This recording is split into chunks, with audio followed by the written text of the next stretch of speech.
रनाय 5G YouTube चेनेलाव आरो फिन खेबसेबाव बरायफिनबाय। दिनैनि गोदान भिडिअ'आनो जाहैबाय PM किसाननि लेटेस्ट आपडेट लानानै फैदों। बे आपडेटफोरानो जाय बिथांमोना PM किसानाव गोदानै एप्लाइ बानायनानै दोनदों नोंथांमोननि थाखाय मोनसे बिग आपडेट लानानै फैदों आरो जाय बिथांमोना PM किसाननि रांखौ नेगासिनो दं नोंथांमोना PM किसाननि 17 इनस्टलमेन्टखौ माब्ला मोननो हागोन आरो जाय बिथांमोना PM किसाननि रांखौ आगोलाव मोनदोंमोन नाथाय दा माबा मोनसे जाहोननि थाखाय राङा बन्द जानानै दं नोंथांमोननि थाखाय मोनसे बिग आपडेट फैदों। बे आपडेटखौ दिनैनि नैबे भिडिअनि गेजेरजों A to Z डिटेल्सआव नोंथांमोननो शेयार बानायगोन। नोंथांमोना भिडिअखौ जोबजासे नायलांबाय थाबानो जाबाय आरो बेबायदिनो गोदान गोदान आपडेट डिटेल स्किम डिजिटेल खौरां मिथिनो थाखाय नोंथाङा चेनेलाव गोदानबा चेनेलखौ साबस्क्राइब खालामबानो जाबाय। दानिया जोङो मा आपडेट फैदों जोङो गिबियावनो नायग्रोगोन जाय बिथांमोननि राङा स्टप जानानै दंमोन आगोलाव मोनोमोन नाथाय दा स्टप जानानै दं बेनि थाखायनो नैबे PM किसाननि टुइटार हेन्डेलाव मोनसे बिग आपडेट फोसावनानै होदों नोंथांमोननो नैबे PM किसाननि जाय बिथांमोननिया EKYC जायाखैमोन नोंथांमोननि थाखाय EKYC नि सुबिदाखौ नैबे 5 जुननिफ्राय लानानै नोंथांमोननो 15 जुनहालागै बे EKYC बानायनो थाखाय नोंथांमोननो नैबे 5 जुननिफ्राय 15 जुनहालागै नोंथांमोननो टाइम होबावनाय जादों।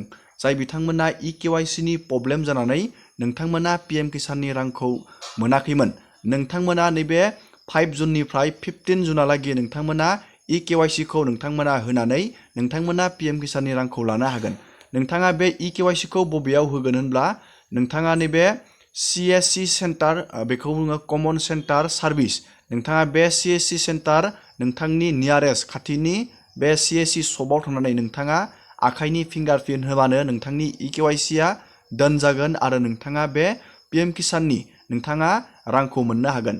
नोंथाङा बे EKYC आ जादोंना जायाखै गिबियावनो नोंथाङा बेखौ चेक बानायनानै नायग्रोनांगोन। नोंथाङा बेखौ चेक बानायनो थाखाय आं नोंथांमोननो प्रसेसखौ देखायनि नोंथाङा बोरै नोंथांनि EKYC नि प्रसेसा जादोंना जायाखै नोंथाङा बेखौ बोरै चेक बानायनो गिबियावनो नोंथाङा बेखौ चेक बानायनो थाखाय नोंथाङा गुगोलाव PM किसान नोंथाङा बेखौ सार्च खालामनांगोन। आङो बेनि लिंकखौबो भिडिअनि डिसक्रिपसनाव होनानै दोनखागोन नोंथाङा बे लिंकआव थुबाथाय डाइरेक्ट पेजाव थांनानै नोंथाङा नायनो हागोन। दानिया नोंथाङा नैबे PM किसानाव नोंथाङा क्लिक खालामनांगोन जोङो दानिया बेयाव क्लिक बानायनानै होबाय नोंथाङाबो बेबायदिनो क्लिक बानायबानो दानिया नोंथाङा बेयाव बेबायदि मोनसे पेज गेवगोन नोंथाङा बे पेजखौ बोखोनांगोन आरो नोंथाङा नैबेयाव नुनो मोनदों नैबे EKYC नोंथाङा नैबे EKYC आव क्लिक खालामनानै होनांगोन। जोङो दानिया बे EKYC आव जोङो क्लिक खालामनानै होबाय बेयाव बेबायदि मोनसे पेज गेवगोन नोंथाङा नैबेयाव नुनो मोनदों आधार नं नोंथाङा बेयाव गावबागावनि आधार नाम्बारखौ नैबे बक्सआव बहायनांगोन आरो नैबेयाव सार्चआव थुना होनाय लोगोनो नोंथांनि बे EKYC नि गासैबो डेटाया ओंखारनानै फैगोन नोंथांनि EKYC आ जादोंना जायाखै नोंथाङा बेयावनो मिथिगोन जुदि जाबायब्ला बेयाव EKYC अलरेडि डन बेबायदि बेयाव लिरनानै खिथिगोन आरो जायाखैबा बेयाव नोंथांमोननियाव बेयाव नो रेकर्ड बेयाव खिथिगोन। नोंथाङा बेबायदि प्रसेसआव गावबागावनि EKYC खौ जादोंना जायाखै नोंथाङा बेयाव नायनानै लानो हागोन नैबेयाव नोंथांनि आधार कार्डनि नाम्बारखौ बहायनानै। दानिया नोंथाङा बुजिबाय जानो हागौ EKYC नि खामानिया सोलिसिगोन 5 जुननिफ्राय 15 जुनहालागै बे EKYC नि खामानिया जागायसिगोन। दानिया जाय बिथांमोना PM किसानखौ गोदानै एप्लाइ बानायनानै दोनदों मस्ट इम्परटेन्ट आपडेट नोंथांमोना बे PM किसानखौ जाय बिथांमोना गोदानै फ्रेश एप्लाइ खालामनानै दोनदों नोंथांमोना ओरैनो एप्लाइ खालामनानै दोनबाल' रांखौ मोननाय नङा नोंथाङा मोनसे खामानि मावनांगोन।